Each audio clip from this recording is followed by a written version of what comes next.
I'm going to show you a very, very simple recipe, a recipe that helps you deal with a glut of this particular vegetable here. Some might call it fruit. Doesn't really matter which way, it works in sweet and savoury dishes. Everybody know what this is? Yeah, rhubarb, lovely rhubarb. So it's a great time of the year for rhubarb. I'm quite sure a lot of you maybe have allotments, maybe you've got some garden space and you've got this growing. If you're looking like me, you'll be able to find this growing out feral in the wild, sort of as the garden escapees. We've got a few sites in around my local area and over in, well, other parts of the UK as well. So it's a really simple recipe. Requires rhubarb.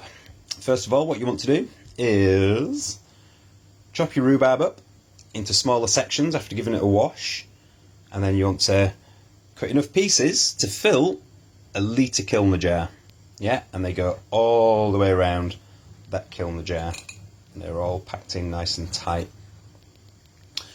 Once you've got those packed in initially, you then want to fill your kilner jar with some organic apple cider vinegar, and then you want to pour out the apple cider vinegar into a pan, which I'll show you in a minute. To that vinegar, you want to add some golden granulated sugar. Now, I like to add quite a lot of sugar. You could add honey if you wanted to do. It's a little bit more expensive. But you want to add plenty of sugar to it and start to melt your sugar into your vinegar on the gas oven, yeah, on the top of the hob. And I like to add a lot of sugar because I like to take away some of that real acidic bite from the vinegar. Now, to that mixture, which I'll take you over to in a minute, I've popped in some, recognise these? Yeah, this is a spice, and this is called clove, or cloves, there's numerous ones. We've got black peppercorn, we have cinnamon stick, and we have some allspice berries. Now, I'm just going to turn around and bring you over to yonder with my rhubarb. So, move that out of the way. Let's turn the heat down. So you can see that in my pan, and steaming away now, we've got the apple cider vinegar with the sugar. Everything's dissolved. It's all nice and hot and steaming. And we've got the spices in there. So remember the clove, the black pepper, the cinnamon, and the allspice berries. Now comes the tricky bit for me, because I've only got one hand, is what I want to do into this hot vinegar is place all my rhubarb. I'm going to try and tip it in. This is not the best way of doing it, because I can end up getting splashed and burnt. Yeah, I am going to do that, so let's not be a plonker. You want to put all your rhubarb into your vinegar, like so. And then, because I've turned the gas down, you just want to bring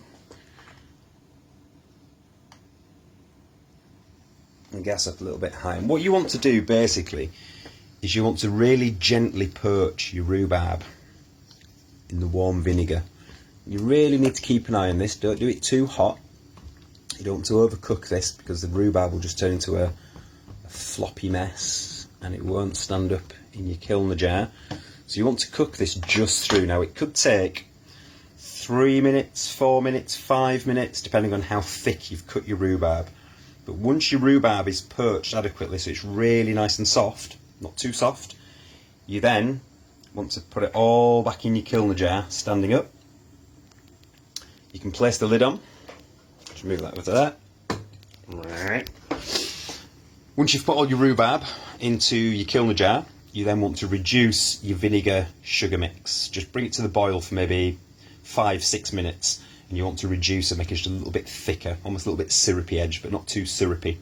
And then you pour that hot vinegar back over the top of your rhubarb, seal your jar, put it aside for 3 months, 6 months, a year, depends. And then you can bring this out at family party times. Works really, really well with meats. Really works well with cold cheeses and cold meats. But there's a range of ways that you could play about with it, really. But it's a really, really lovely side accompaniment to many dishes. Anyway, there you go. Pickled rhubarb. You can also do this with Japanese knotweed, by the way, and I probably will look at doing that when I get some more knotweed in. Okay, see you later. Have fun.